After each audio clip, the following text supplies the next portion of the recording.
हम डॉक्टर जूही और आज मेरे साथ जो पेशेंट है वो सिक्योरिटी गार्ड की नौकरी करते हैं एंड उनसे ही पूछेंगे उनके बारे में। अंकल आप अपना नाम बता ठीक, दीजिए। मेरा नाम बीरबल सिंह है। मैं सिक्योरिटी गार्ड की नौकरी करता। मेरी कमर में बहुत भयंकर दर्द थी। मैं फुल तरीके से ठीक हाँ मुझे पूरा आराम है।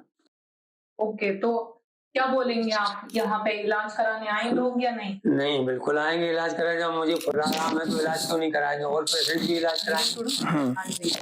तो व्यूअर्स आप हमारी वीडियो देख रहे हैं, फॉलो करें एंड लाइक करें एंड वीडियो को शेयर करें। Thank you so much.